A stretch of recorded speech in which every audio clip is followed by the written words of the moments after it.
Hey, if you still feel empty, this is for you. I don't care how much you've accomplished.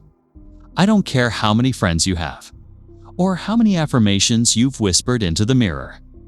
If you're still lying in bed some nights with that hollow feeling in your chest, like you're existing but not really alive, then sit with me for a few minutes, because I know that feeling. You wake up and everything looks fine on the outside, but something feels missing, like you're chasing a life that keeps outrunning you, like you're stuck on a treadmill of almosts and not quites, smiling in public, drowning in private, full of noise, but empty of meaning, and maybe no one knows. Maybe you've gotten so good at hiding it that you don't even know how to be real anymore. But here's what I want to ask you. What if that emptiness you feel isn't a flaw, but a signal? What if it's not proof that you're broken, but proof that something real inside you is trying to wake up? Let's talk about that core problem. Emptiness is one of the hardest feelings to explain, because it's not loud like rage or sharp like grief. It's quiet. It's the absence of something that should be there, like walking into a home with no furniture, no warmth, no echo of laughter. But here's the truth. That feeling doesn't come from nowhere. Emptiness has roots, and most people never trace them. Instead, we distract. We scroll, we drink, we buy, we chase. We throw relationships, goals, and dopamine at the hole inside us. But nothing sticks. Nothing lasts. Because here's what no one tells you. Emptiness isn't caused by a lack of things. It's caused by a lack of connection. To yourself, to meaning, to truth. And when you've spent years molding yourself into what the world wanted, when you've been rewarded for being fine and punished for being real, you start living a version of you that's not really you. And that's when the hollowness sets in. You're there, but not really. Alive, but asleep. So let me ask you again. What if your emptiness isn't a weakness? What if it's a compass? Let's go deeper. Imagine a child who's told they can only be loved if they're quiet, or successful, or agreeable. That child will adapt. They'll silence their voice, abandon their truth, and chase approval like it's air. Now fast forward. That child becomes an adult. They get the job, the partner, the house. But something inside still aches. Because the version of themselves they built was never rooted in truth, just survival. That's how it happens. You end up building a life based on expectations, not authenticity. You chase goals that don't feed your soul. You perform happiness, but you don't feel it. You say yes to things you secretly resent. You look successful, but inside, you're starving for meaning. And the worst part?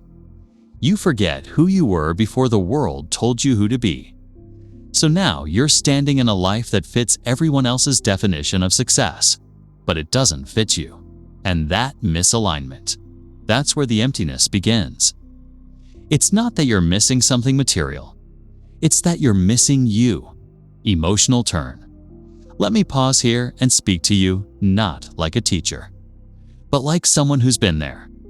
Because I've known the kind of nights where silence is deafening, where the ceiling stares back at you while your chest caves in, where you don't even cry anymore. Because you're not sad. You're just tired.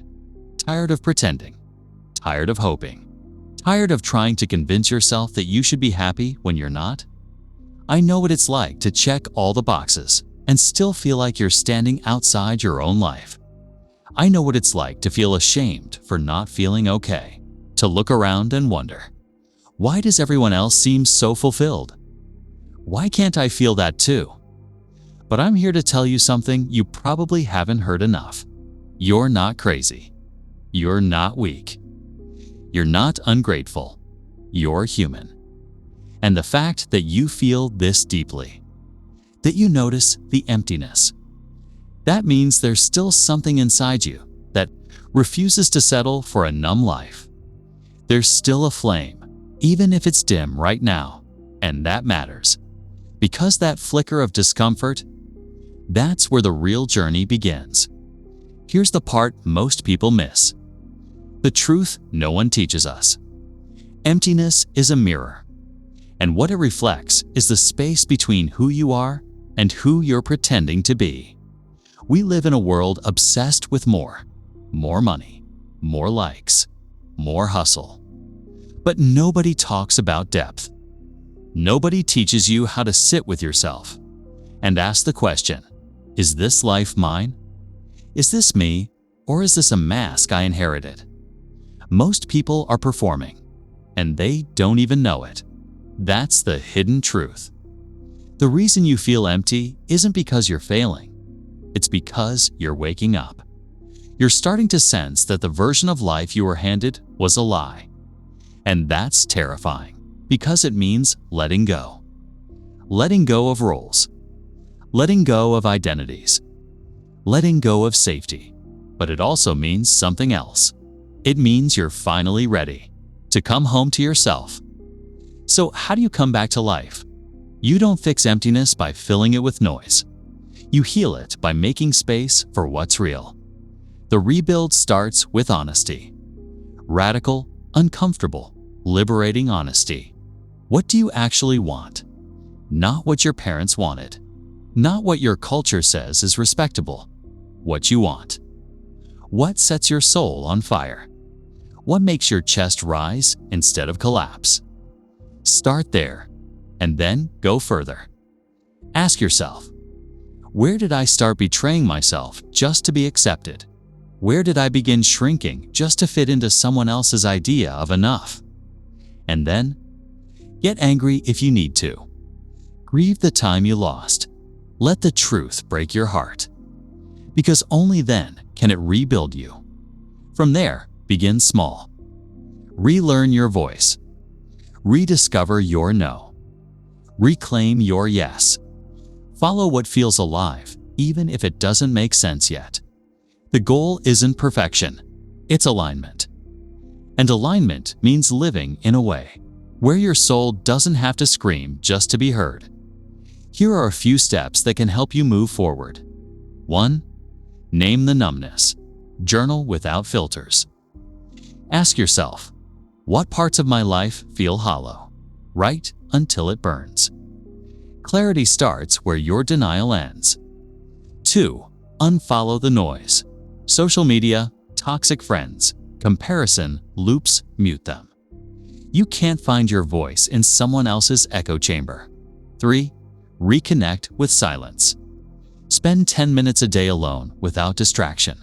Your truth whispers. It doesn't shout. You have to get quiet to hear it. 4. Do one brave thing a week.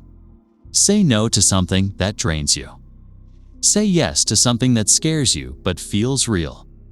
Track how you feel before and after. 5. Ask better questions.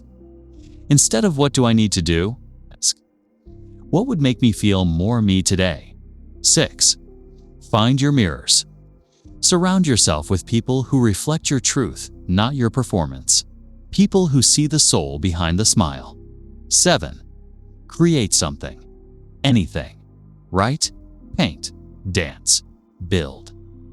Creativity is the language of the soul. Use it to translate your pain into purpose. Look, I don't know the details of your story. I don't know what you've lost, what you've survived, or how many times you've smiled when you wanted to scream. But I do know this. If you still feel empty, that means there's still room to grow. Room to rewrite the story. Room to remember who you were before the world told you who to be.